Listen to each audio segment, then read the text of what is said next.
Then Pharaoh gave this order to all his people: every Hebrew boy that is born you must throw into the Nile, but let every girl live.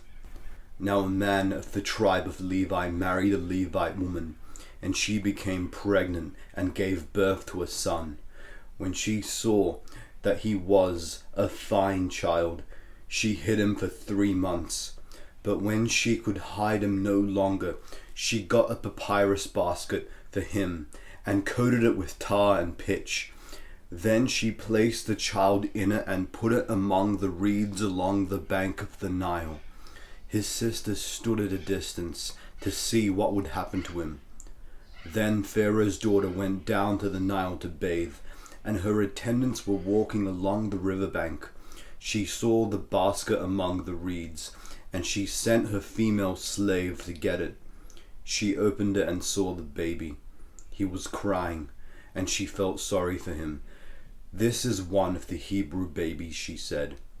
Then his sister asked Pharaoh's daughter, "Shall I go and get one of the Hebrew women to nurse the baby for you?" "Yes, go," she answered. So the girl went and got the baby's mother. Pharaoh's daughter said to her, "Take this baby and nurse him for me, and I will pay you." So the woman took the baby and nursed him. When the child grew older, she took him to Pharaoh's daughter, and he became her son.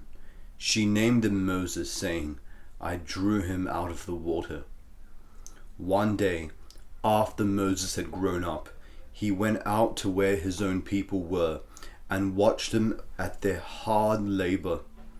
He saw an Egyptian beating a Hebrew, one of his own people. Looking this way and that and seeing no one, he killed the Egyptian and hid him in the sand. The next day he went out and saw 2 Hebrews fighting. He asked the one in the wrong, "Why are you hitting your fellow Hebrew?" The man said, "Who made you ruler and judge over us? Are you thinking of killing me as you killed the Egyptian?" Then Moses was afraid and thought, "What I did must have become known." When Pharaoh heard of this, he tried to kill Moses. But Moses fled from Pharaoh and went to live in Midian, where he sat down by a well. Now, a priest of Midian had 7 daughters, and they came to draw water and fill the troughs to water their father's flock. Some shepherds came along and drove them away, but Moses got up and came to their rescue and watered their flock. When the girls returned to Reuel, their father, he asked them, "Why have you returned so early?" They answered, "An Egyptian rescued us from the shepherds. He even drew water for us and watered the flock." "And where is he?"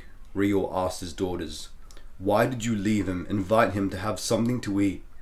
Moses agreed to stay with the man, who gave his daughter Zipporah to Moses in marriage. Zipporah gave birth to a son, and Moses named him Gershom, saying, "I have become a foreigner in a foreign land." During that long period, the king of Egypt died. The Israelites groaned in their slavery and cried out, and their cry for help because of their slavery went up to God. God heard their groaning, and he remembered his covenant with Abraham, with Isaac, and with Jacob. So God looked on the Israelites and was concerned about them.